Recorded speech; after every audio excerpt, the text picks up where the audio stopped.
అందరికీ నమస్కారం. ఈరోజు మనం ఫిజిక్స్ అదేనండి భౌతిక శాస్త్రం అనే ఓ పెద్ద పజిల్ను సాల్వ్ చేయబోతున్నాం. అబ్బా, ఫిజిక్స్ అంటేనే కష్టమనిపిస్తుందా? ఏం పర్లేదు.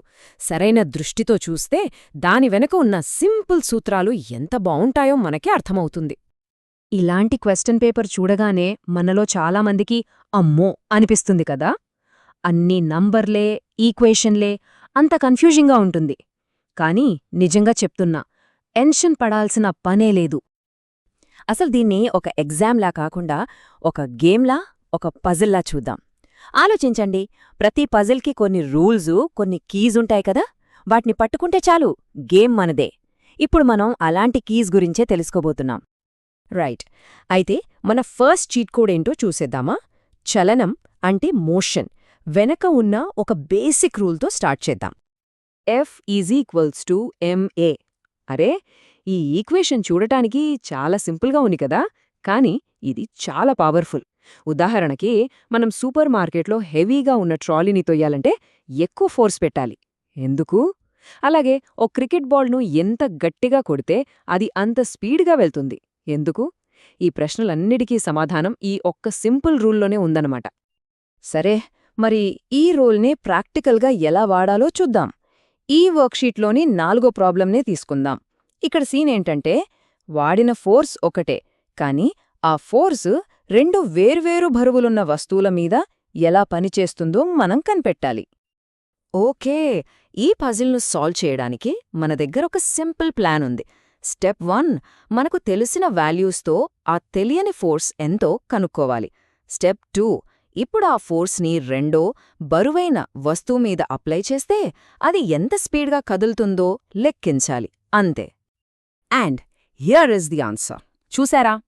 ఫార్ములాను కరెక్ట్గా అప్లై చేస్తే ఆన్సర్ ఎంత ఈజీగా వచ్చేసిందో. సో, ఆ రెండో వస్తువు సెకనుకు 7.2 మీటర్ల స్పీడ్తో కదులుతుందన్నమాట. మన first cheat code success. Okay, ఒక సూత్రం చూశాం కదా. ఇప్పుడు మన రెండో చాలా ముఖ్యమైన చీట్ కోడ్ ఏంటో చూద్దాం. అదే ద్రవ్యవేగ నిత్యత్వ నియమం. ఇది ఒక రకంగా యూనివర్స్ బేసిక్ రూల్ బుక్లో ఫస్ట్ పేజ్లో ఉంటుందన్నమాట. సింపుల్గా చెప్పాలంటే, మనం క్యారమ్స్ ఆడేటప్పుడు స్ట్రైకర్తో కాయిన్ను కొట్టామనుకోండి, ఆ ఫోర్స్ ఏమైపోతుంది? ఎక్కడికి పోదు, అది స్ట్రైకర్ నుంచి కాయిన్స్కి ట్రాన్స్ఫర్ అవుతోంది. అంతే. ఈ నియమం చెప్పేది కూడా అదే. ఇక్కడ చూడండి, ఒక బిఫోర్ ఆఫ్టర్ పిక్చర్ లాంటిదిది. కొలిజన్కి ముందు 2 వస్తువులు వేర్వేరుగా వాటి స్పీడ్లో వెళ్తున్నాయి. కాని ఢీకొన్న తర్వాత ఏమైంది? 2 కలిసిపోయి ఒకే వస్తువులా ఒకే కొత్త స్పీడ్తో ముందుకు కదులుతున్నాయి. సరే, ఈ రూల్ని ఇప్పుడు 9వ ప్రాబ్లంకి అప్లై చేద్దాం. ఈ టేబుల్ చూస్తే మనకు ఏం తెలుసు, ఏం తెలియదు అనేది క్లియర్గా ఉంది. కదులుతున్న ఫస్ట్ ఆబ్జెక్ట్ డీటెయిల్స్ మన దగ్గర ఉన్నాయి. ఇప్పుడు మన పజిల్ ఏంటంటే, కదలకుండా ఉన్న రెండో ఆబ్జెక్ట్ బరువు ఎంత? ఆ కన్జర్వేషన్ ఆఫ్ మొమెంటం ఫార్ములా వాడి క్యాల్కులేట్ చేస్తే ఆన్సర్ వచ్చేసింది. రెండో వస్తువు బరువు 1.2 కిలోగ్రాములు. చూసారా? ఈ రూల్ ఒక మాస్టర్ కీ లాంటిది. తెలియని వాల్యూస్ను ఎంత ఈజీగా బయటపెడుతుందో. ఇప్పటిదాకా మనం డైరెక్ట్గా కనిపిస్తున్న కదలికల గురించి మాట్లాడుకున్నాం. ఇప్పుడు కొంచెం డీప్గా వెళ్దాం. అంటే, మన కంటికి కనిపించని ఫోర్సెస్ వెనకున్న మిస్టరీని ఛేదించబోతున్నాం. ఇది అచ్చం ఒక డిటెక్టివ్ పనిలా ఉంటుంది. ఈ 18వ ప్రాబ్లం చూడండి. పైకి చూస్తే కొన్ని బ్లాక్స్, కొన్ని వైర్లు, అంతే. కాని దీని వెనక అసలు ఏం జరుగుతోంది? ఏ శక్తులు పనిచేస్తున్నాయి? అవి మనకు కనిపించవు, కాని వాటి ఎఫెక్ట్ మాత్రం క్లియర్గా ఉంటుంది. ఇలా దాగి ఉన్న ఫోర్సెస్ ప్రతి సిస్టంలోనూ ఉంటాయి. గ్రావిటీ ఏమో అన్నిటినీ కిందకి లాగుతుంది, టేబులేమో దానికి ఆపోజిట్గా పైకి నెడుతుంది, ఆ వైర్లేమో ఆ బ్లాక్స్ని లాగి పట్టుకుంటున్నాయి. చూసారా? ఈ కనిపించని ఫోర్సెస్ని ఐడెంటిఫై చేయటమే ప్రాబ్లంని సాల్వ్ చేయడంలో first and most important step. నిజం చెప్పాలంటే, ఇది ఫిజిక్స్లో ఒక సూపర్ పవర్ లాంటిది. ఎంత పెద్ద కాంప్లికేటెడ్ సిస్టమ్ అయినా పర్లేదు, దాన్ని చిన్న చిన్న ముక్కలుగా విడగొట్టి ప్రతి ముక్క మీద ఏమేం ఫోర్సెస్ పనిచేస్తున్నాయో ఒక డయాగ్రామ్ గీసుకుంటే చాలు, పజిల్ దానంతటదే సాల్వ్ అయిపోతుంది. ఇది జస్ట్ ఒక టెక్నిక్ కాదు, ఇదొక ఆలోచించే విధానం. సరే, ఇప్పటిదాకా కొన్ని చీట్ కోడ్స్ నేర్చుకుందాం, కొన్ని టెక్నిక్స్ చూసాం. ఇప్పుడు వాటన్నిటినీ కలిపి వాడాల్సిన సమయం వచ్చింది. రెడీనా? మన ఫైనల్ బాస్ ఫైట్కి టైం అయింది. ఈ 15వ ప్రాబ్లం చూడ్డానికి కొంచెం పెద్ద ఛాలెంజ్లా అనిపించొచ్చు. ఒక కారు, ఒక ట్రక్కు రెండూ ఢీకొంటాయి. కానీ నో వరీస్, మనమింతకుముందు వాడిన రూల్సే ఇక్కడ కూడా మనల్ని కాపాడతాయి. ఈ మొత్తం ఇన్సిడెంట్ని మనం 3 భాగాలుగా విడగొట్టి చూద్దాం. 1.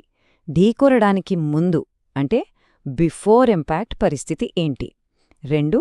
ఢీకొంటున్నప్పుడు ఆ క్షణంలో ఏ రూల్ వర్తిస్తుంది? 3. ఢీకొన్న తర్వాత ఆఫ్టర్ ఇంపాక్ట్ వాటి స్పీడ్స్ ఎలా మారాయి? ఈ టైమ్లైన్ మనకు ఫుల్ క్లారిటీ ఇస్తుంది. మళ్ళీ మనం మన గోల్డెన్ రూల్ దగ్గరికే వస్తున్నాం. ఈ మొత్తం సీన్ని కంట్రోల్ చేసేది ఈ ఒక్క స్టేట్మెంటే. ఇదే ఈ ప్రాబ్లంకి బేస్, ఇదే సొల్యూషన్కి దారి. మరి ఈ రూల్ని అప్లై చేసి లెక్కలన్నీ పూర్తి చేస్తే ఫైనల్ ఆన్సర్ ఢీకొన్న తర్వాత ఆ ట్రక్ స్పీడ్ సెకండుకు 10 మీటర్లు. చూసారా ఎంత కాంప్లెక్స్గా కనిపించినా ప్రాబ్లంకి ఎంత సింపుల్ క్లియర్ ఆన్సర్ వచ్చిందో? So boss fight over. Okay, so ఈ మొత్తం ఎక్సర్సైజ్ నుంచి మనం నేర్చుకున్న కీ పాయింట్స్ ఏంటి? మనం క్రాక్ చేసిన కోడ్ ఏంటో ఒకసారి క్విక్ రీక్యాప్ చేద్దామా?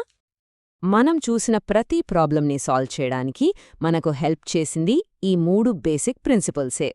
వీటిని మనం చీట్ కోడ్స్ అనుకున్నాం కదా. నిజానికి ఇవి ఫిజిక్స్ అనే పెద్ద బిల్డింగ్కి ఫౌండేషన్ పిల్లర్స్ లాంటివి. అయితే ఒక్క విషయం, ఇక్కడ అసలు పాయింట్ ఫార్ములాను బట్టిబట్టడం కాదు, అది జస్ట్ ఫస్ట్ స్టెప్ మాత్రమే. అసలైన స్కిల్ ఏంటంటే మన చుట్టూ ఉన్న ప్రపంచంలో ప్రతి కదలికలో, జరిగే ప్రతి సంఘటనలో ఈ రూల్స్ ఎలా పనిచేస్తున్నాయో చూడగలగడం.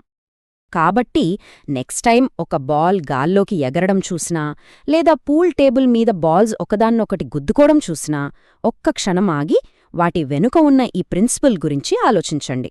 ఎందుకంటే ఫిజిక్స్ అనేది కేవలం టెక్స్ట్ బుక్స్లో ఉండే సబ్జెక్ట్ కాదు, అది మన చుట్టూ ఉన్న ప్రతి అద్భుతం వెనుక దాగి ఉన్న లాజిక్. ఆ లాజిక్ని చూడగలిగే కళ్ళు మనకు రావడమే అసలైన విజయం.